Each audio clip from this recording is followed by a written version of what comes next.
नाज़रीन, आप देख रहे हैं गुलिस्तान न्यूज़। 3:30 बज चुके हैं। उर्दू खबरनामा लेकर मैं आपका मेज़बान गौहर कुछ आपके खिदमत में हाजिर। तफसीलात से पहले नजर डालते हैं सुर्खियों पर।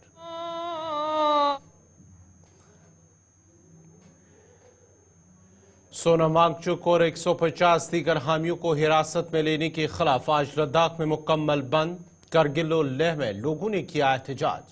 मीरवैस उमर फारूक की गैर कानूनी नजरबंदी पर हाईकोर्ट की समाअत 4 अक्टूबर को मुकर्रर। असम्बली इंतखाबात में नई तारीख रकम हुई। लोगों ने वोट की ताकत को समझ लिया। LG मनोज सिन्हा का बयान।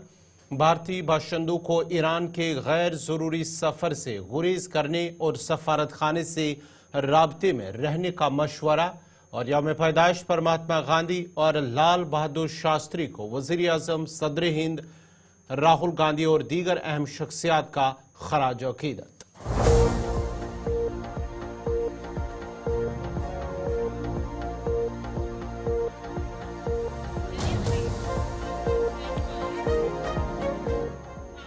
और अब पेश खबरों की तफसील। सबसे पहले बड़ी खबर श्रीनगर से, जहां पर मीरवैस उमर फारूक की खाना नजरबंदी के खिलाफ हाई कोर्ट के अंदर अब समाअत 4 अक्टूबर को मुकर्रर कर दी गई है। मीरवैस उमर फारूक की गैर कानूनी नजरबंदी पर हाई कोर्ट की समाअत 4 अक्टूबर को मुकर्रर की गई है। मीरवैस उमर फारूक की घर में नजरबंदी, गैर कानूनी नजरबंदी की केस की समाअत अब 4 अक्टूबर को हाई कोर्ट में दर्ज है। मीरवैस उमर फारूक गुज़श्ता 1 माह से खाना नजरबंद है। आपको बताते चले कि मीरवैस मौलवी उमर फारूक ने जम्मू कश्मीर और लद्दाख हाई कोर्ट में एक रिट पिटीशन दायर की थी और रिट पिटीशन के ज़रिए इल्तवाक़ होने के दौरान भी इंतजामी की तरफ से किसी रस्मी अहकामात के बगैर गैर कानूनी और गैर मजाज नजरबंदी के तहत इसे इसके बुनियादी हुकूक से महरूम रखा गया है, जो इससे इसके मजहबी हुकूक समेत जमानत दिए गई थी। लेकिन इसके बावजूद भी उन्हें घर से बाहर जाने की इजाज़त नहीं दी गई है और लगातार वो 1 माह से घर में नजरबंद है। इसलिए उन्होंने एक फौरी मेमो के साथ एक फाइल करने पर एक और फाइल रिट पिटीशन दाखिल की है, जिसकी अब समाअत 4 अक्टूबर को मुकर्रर है। और तवक्का है कि हाई कोर्ट मीरवैस को आइन में दर्ज इंसाफ और इंसानी हुकूक के कवानीन के पेश नज़र जरूरी रिलीफ फराहम करेगी और उन्हें रिहा कर दिया जाएगा और उसके बाद ही उन्हें खाना नजरबंद नहीं रखा जाएगा। और साथ ही साथ आपको बताते चले कि मीरवैस उमर फारूक गुज़श्ता 1 माह से घर में नजरबंद है और अब इस सिलसिले में हाई कोर्ट में जो रिट पिटीशन दायर की गई है उस पर समाअत 4 अक्टूबर को मुकर्रर है।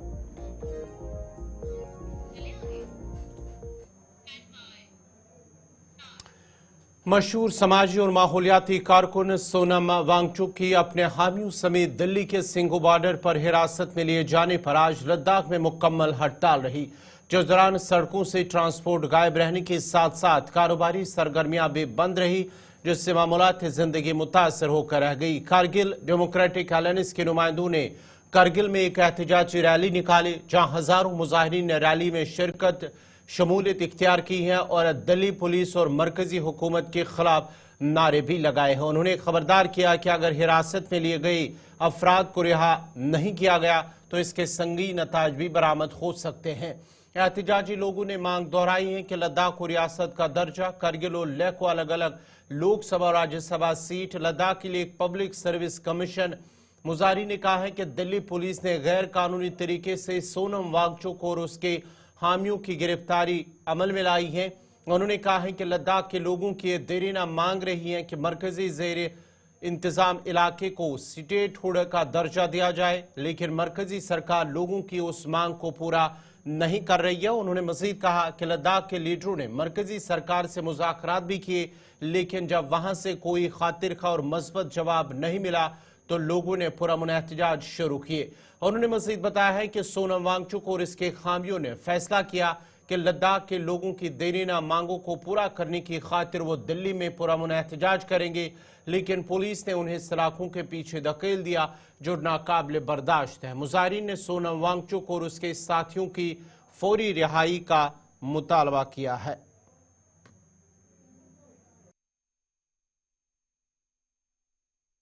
देखिए, लद्दाखी आवाम बहुत नाराज़ है। पिछले 5 सालों से सड़कों पे है अपने लेजिटिमेट डिमांड्स को लेकर सरकार के खौफ गुजार करने के लिए। यहाँ से हमारे जो लीडरान हैं वो दिल्ली चले गए थे, चाहे वो एपेक्स बॉडी के लीडर्स हों, हमारे KDA के लीडर्स हों और लद्दाख के मशहूर इन्वायरमेंटलिस्ट सोनम वांगचुक हो। उन सब को जो है पीसफुल तरीके से अपने डिमांड को रखने का भी मौका नहीं दिया गया। Right to expression of freedom and speech पे जो है उसकी धज्जियां उड़ा दिया गया, जिस पे हमें कानून जो है, आइन जो है गारंटी देता है कि हिंदुस्तान के जैसे जमहूरियत में आप अपने जो भी कंसर्न्स है, जो भी प्रॉब्लम्स है, उनके ऊपर आप खुल के बोल सकते हैं। लेकिन उनका गला दबाया गया, उनके मुंह पर बंदिशें लगा दिया गया। न सिर्फ उनको दिल्ली में नहीं घुसने दिया बल्कि उनको उठा के सलाखों के पीछे डाल दिया। क्या यही जमहूरियत है हिंदुस्तान का? क्या यही right of expression of freedom of democracy है? यही है स्पीच जो है, फ्रीडम ऑफ स्पीच। तो इन चीज़ों के ऊपर जो है पूरा लद्दाख जला हुआ है, पूरा लद्दाख जो है वो सड़कों पे है। शायद BJP सरकार जो है मरकज़ में बुरी तरह से सहमी हुई है, डरी हुई है लद्दाख के आवाम से, तब जाके ये बुज़दिलाना जो चीज़ें जो है कर रहे हैं। हम गवर्नमेंट से अपील करते हैं कि जल्द जल्द हमारे लीडरों को रिहा किया जाए। अगर वो बहुत जल्द 24 घंटे के अंदर हमारे लीडरों को रिहा करने में नाकाम हो जाता है तो लद्दाख जो है जल जाएगा। उसके लिए मरकजी सरकार डायरेक्टली जिम्मेदार होगा। तो मैं उनसे यही कहना चाहूँगा कि इसी UT एडमिनिस्ट्रेशन के अंडर होने की वजह से आपको अपने मेडिकल फैसिलिटीज़ के एम्बुलेंस तक का अगर आपका रीच नहीं है तो उन्हीं को रीचेबल करने के लिए, आपके हक हुकूक को डालने के लिए, आपके पावर्स को बढ़ाने के लिए ही तो हमारे पदयात्री जो है, हमारे सोनम वांगचुक जी ने ये पद यात्रा निकाला है। वो कोई अपना पर्सनल डिमांड के लिए, अपनी कोई ज़ाती मफाद के लिए तो नहीं गए हैं। यही हक हुकूक, यही रीचेज़, यही आपके पावर्स किस तरह आपका सेंट्रलाइज करके रखा है एक ब्यूरोक्रेसी के अंदर, उसको किस तरह डिसेंट्रलाइज किया जाए और डेमोक्रेसी को लद्दाख में किस तरह बहाल किया जाए, इसी चीज़ों को लेकर हमारे पदयात्रियों ने यात्रा की है। और आज 2 अक्टूबर को यानी गांधी जयंती के दिन जिस तरह गांधी जी हमें ये मैसेज देते हैं कि आप नॉन वायलेंस बनिए और नॉन वायलेंस के जरिए अपने डिमांड को कीजिए, तो उसी नॉन वायलेंस के इस पे जिस तरह डांडी मार्च उन्होंने शुरू किया था, उसी तरह इस पदयात्रा के थ्रू लद्दाख के 4 पॉइंट एजेंडा को स्टेट बाय स्टेट पहुँचाने का काम जो है ये यात्रा कर रही थी। और इसका डर BJP सरकार को था, क्योंकि इनका कोई भी मंशा नहीं है कि हमारी इन डिमांड्स को पूरा किया जाए। और इन्हीं डिमांड्स को कर्टेल करने के लिए उन्होंने हमें ये डिटेंशन सेंटर्स में हमारे सारे लीडर्स को डिटेन किया है। और इसका हम पुरजोर मजम्मत करते हैं और उनसे ये गुजारिश करते हैं कि जल्द अज जल्द आज शाम तक 24 आवर के बाद जो है हमारे लीडर्स को छोड़ा जाए और हमारे यात्रे को जहां उनको पहुंचना था वहां पहुंचा जाए।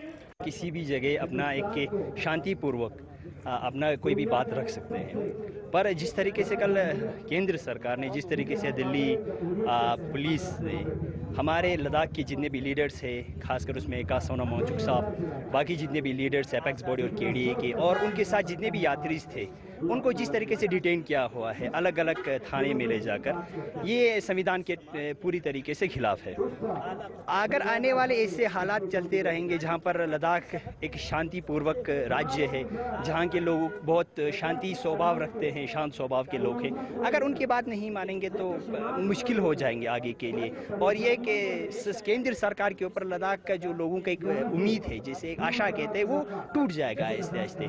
हम एज ए यूथ, जितने भी यूथ है, हम एक सरकार से उम्मीद लगा रहे थे कि आने वाले वक्त में एक अच्छा उज्जवल भविष्य तैयार करे, लेकिन वो उज्जवल भविष्य अभी धूमिल नज़र आ रहा है। ले सरकार को चाहिए कि हमारे लीडर्स को वहाँ से थाने से निकाल कर अपने साथ बैठा कर बात करे, तब जब बात करने के बाद पता जितने भी हमारे मुद्दे हैं उनके ऊपर बात हो जाएंगे तो कुछ क्लियर हो जाएगा। अगर ऐसे चलता रहेंगे तो ये आगे के लिए जो भविष्य आ रहे, खासकर यूथ के लिए, हमारे लिए, हमारे जिन्हें सिर्फ हमारे लीडर्स को अरेस्ट नहीं किया है, बल्कि ये पूरे लद्दाख की आवाम को अरेस्ट किया है, उनकी आवाज़ को अरेस्ट किया है, उनकी उमंगों को अरेस्ट किया है, उनके ख्वाबों को अरेस्ट किया है, उनकी आरजुओं को अरेस्ट किया है। ये सिर्फ 150 लोगों को नहीं दबाया गया है, बल्कि पूरी लद्दाख की आवाम को दबाया गया है।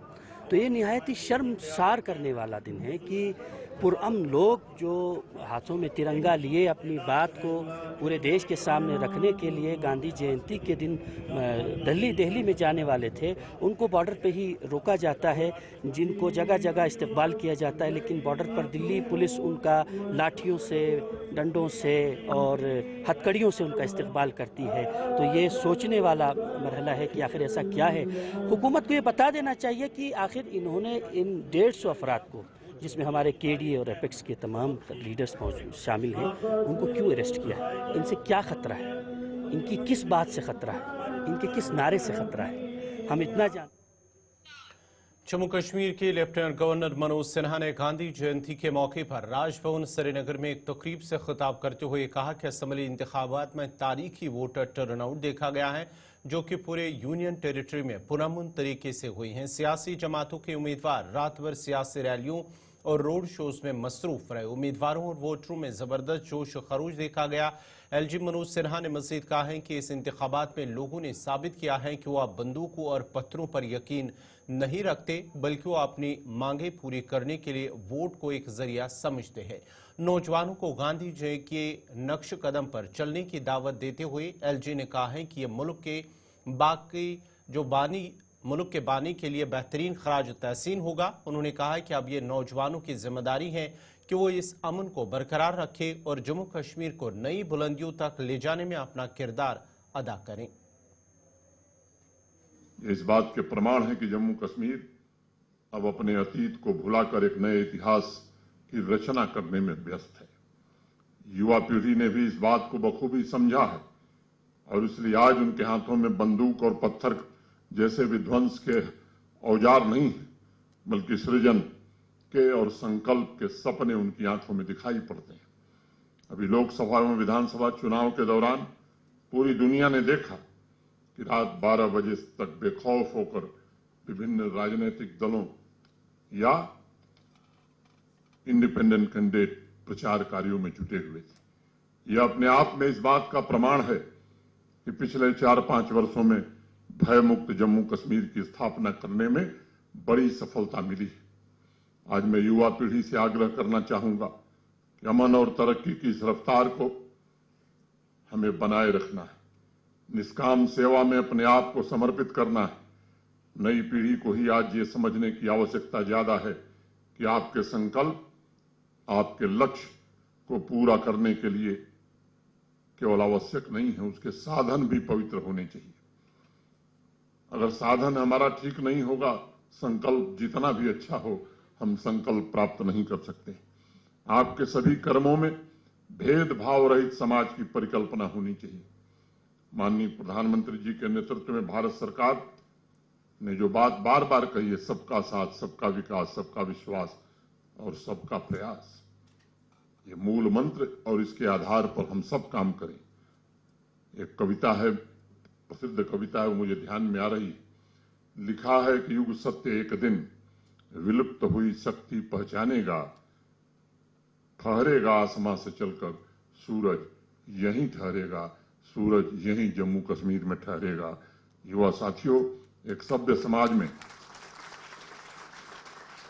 हिंसा के लिए कोई जगह नहीं हो सकती है। आपकी आकांक्षाएं अमन और तरक्की के वातावरण में ही पूरी हो सकती हैं। पिछले वर्षों में ऐसा माकूल माहौल बने ताकि आप भी देश के अन्य राज्यों के बच्चों और युवाओं की तरह अपने सपनों को पूरा कर सकें, इसकी हर कोशिश की गई है। लाखों नौजवान आज एंटरप्रेन्योर्स बने हैं। पिछले 4-5 वर्षों में हजारों नौजवान स्टार्टअप आज चला रहे हैं और सबसे बड़ी खुशी की बात यह है कि आज स्टार्टअप्स में 1/3 स्टार्टअप्स का नेतृत्व हमारी बेटियां कर रही हैं।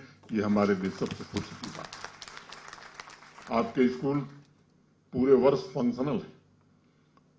नई पीढ़ी को राष्ट्रीय शिक्षा नीति के अनुरूप मॉडर्न और साइंटिफिक रिलेवेंट एजुकेशन मिले, इसका प्रयास हुआ है।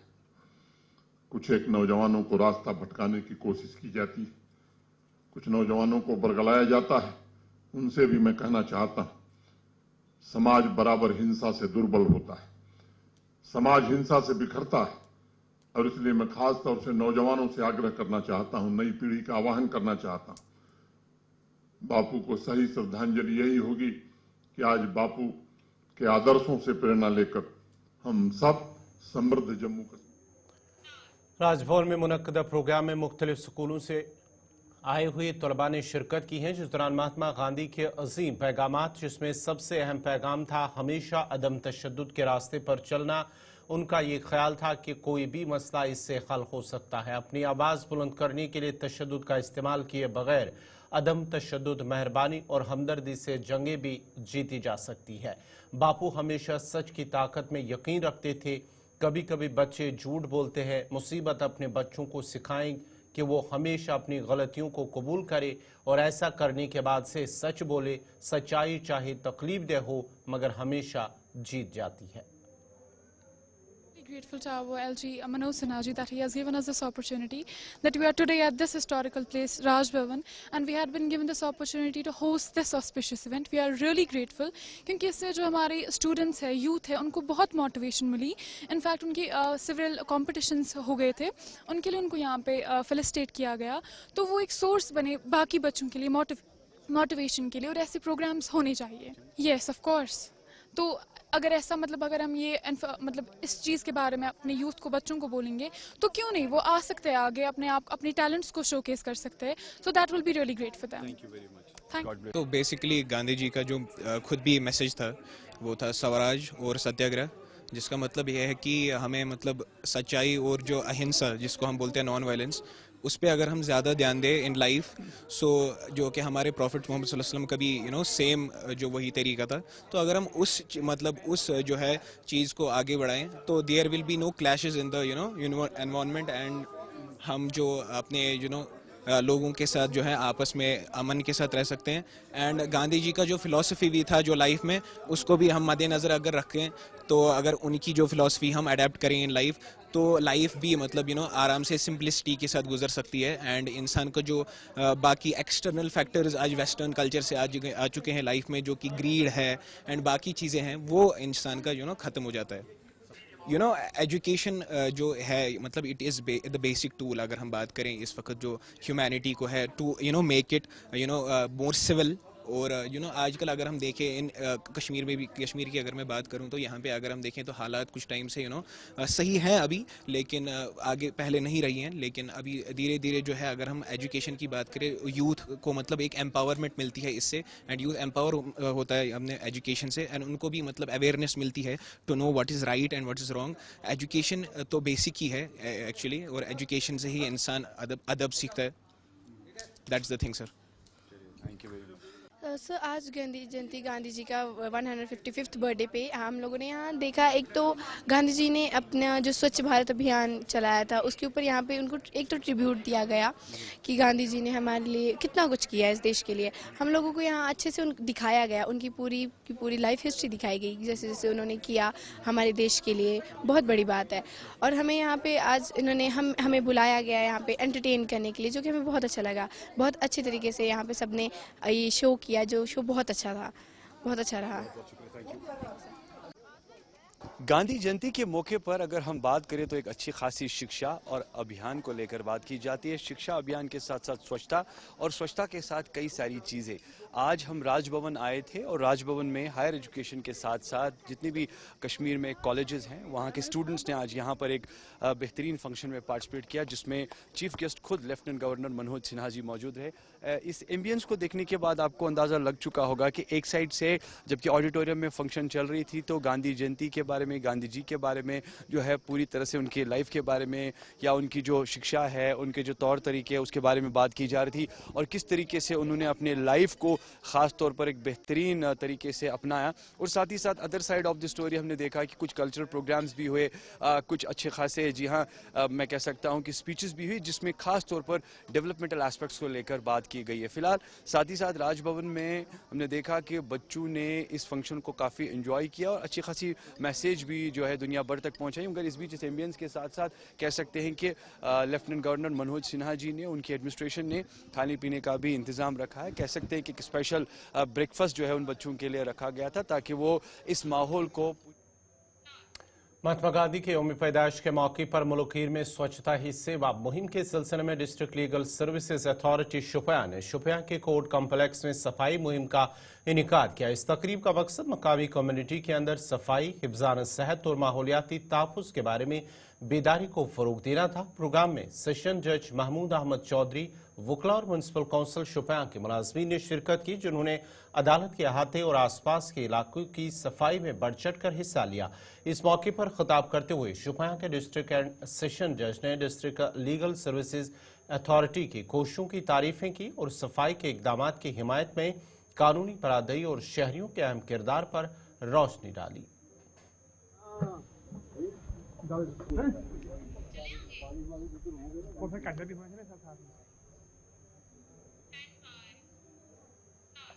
शुमाली कश्मीर से रुकन पार्लियामेंट इंजीनियर रशीद ने दावा किया है कि 5 अक्टूबर को उन्हें अदालत से मुस्तकिल जमानत मिल जाएगी। मुख्तलिफ इलाकों का दौरा करने के दौरान इंजीनियर रशीद ने कहा कि बीजेपी का नया कश्मीर नारा बेनकाब हो गया है क्योंकि लोग बुनियादी सहूलियात से अब भी महरूम हैं। उन्होंने कहा है कि हुकूमत बनाना उनकी तरजीह नहीं बल्कि उनकी अवलीन तरजीह अवाम के हुकूक के लिए लड़ना है। परमानेंट बेल हमारी 5 तारीख को लगी है, तो उम्मीद है इंशाल्लाह इंसाफ होगा। क्या रोल रहेगा? कोई बात नहीं, 8 तारीख का वेट करें। मेरे लिए हुकूमत बनाना न बनाना, मैं छोटा आदमी हूँ, मेरे लिए हुकूमत बनाना न बनाना कोई मुद्दा नहीं है। मेरे लिए मुद्दा जनाब यह है कि जो जम्मू कश्मीर के लोगों के साथ 5 अगस्त 2019 को हुआ, उस जारियत के खिलाफ आवाज़ उठा लो। अब एडमिनिस्ट्रेशन से यही गुजारिश है, चपरासी से लेके चीफ सेक्रेटरी तक, कि मैं बैसिटी मेंबर पार्लियामेंट आपका गुलाम हूँ, आपका नौकर हूँ, आपका ताबेदार हूँ, लेकिन आपका भी फर्ज बनता है कि लोगों के काम करें। अब ये दादागिरी नहीं चलेगी, चाहे मैं जेल जाऊँ या यहाँ रहूँ। इन 18 असेंबली सेगमेंट्स में मैं एक काम इंश्योर करूँगा कि पटवारी से लेके रेवेन्यू कमिश्नर तक और बिजली के लाइन में से लेके चीफ इंजीनियर तक अपना फर्ज ईमानदारी से निभाए। मुझे सड़कों पर निकलने के लिए या किसी और कार्रवाई के लिए मजबूर ना करें। और फिलहाल मैं वेट कर रहा हूं कि हेल्थ डिपार्टमेंट, कमिश्नर हेल्थ या एलजी, जो आज हमने लाइव वीडियो बनाया, ताला चढ़ा हुआ था, उस पर क्या कार्रवाई करते हैं। तो उसके बाद जो इंजीनियर रशीद का पहला तरीका था, हम उसी फार्मूले पे वापस जाके सारे अफसरों को, एडमिनिस्ट्रेशन को अकाउंटेबल बनाएंगे। मैं जहाँ भी मैं गया, सड़कों का हाल बुरा है। पानी की मतलब गोशबुक इलाके में हमने देखा, वहाँ लोगों ने कसम खाई कि मरी हुई बिल्ली उस पानी से निकली। पीने के लिए कुछ नहीं है। अगर ये नया कश्मीर है तो हमें ये नया कश्मीर मंजूर नहीं है।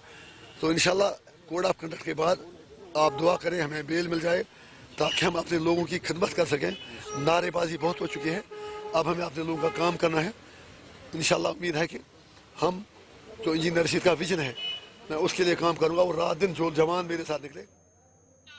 चलिए, बड़ी खबर इस वक्त आ रही है मशरिक़ वस्ता में, जहां सूरत हाल काफ़ी कशीदा है, संगीन सूरत हाल है। वहीं पर भारतीय हुकूमत की जानिब से जो मुकीम वहां पर भारतीय शहरी हैं, उनके लिए मशवरा, एक एडवाइजरी जारी कर दी गई है। मशरिक़ वस्ता में सिक्योरिटी की संगीन सूरत हाल के पेश नज़र हुकूमत हिंद ने हिंदुस्तानी शहरियों को मशवरा दिया है कि वो ईरान के गैर ज़रूरी सफ़र से गुरेज करे और वहाँ रहने वाले हिंदुस्तानियों को तेहरान में वाक़ा हिंदुस्तानी सफारत खाने के राब्ते में रहने का मशवरा दिया है। वज़ारत ख़ारिजा की तरफ से जारी करदा ट्रैवल एडवाइजरी में कहा गया है कि हम खत्ते में सिक्योरिटी की सूरत हाल पर हालिया इजाफे पर गहरी नज़र रखे हुए हैं। हिंदुस्तानी शहरियों को मशवरा दिया जाता है कि वो ईरान के तमाम गैर ज़रूरी सफ़र से गुरेज करें। एडवाइजरी में मज़ीद कहा गया है कि जो लोग फिलहाल ईरान में मौजूद हैं, उनसे दरख्वास्त की जाती है कि वो मोहतात रहे और तेहरान में हिंदुस्तानी सफारत खाने के साथ राब्ते में रहे। गुज़श्ता रात ईरान और इसराइल के दरमियान हुई कशीदगी के बाद ही हुकूमत की जानिब से वहाँ पर हिंदुस्तानी शहरी जो मुकीम हैं, उनके लिए एडवाइजरी जारी कर दी गई है कि वो साथ ही साथ एक तो सफारत खाने के साथ राब्ते में रहे और गैर ज़रूरी सफ़र करने से गुरेज करे।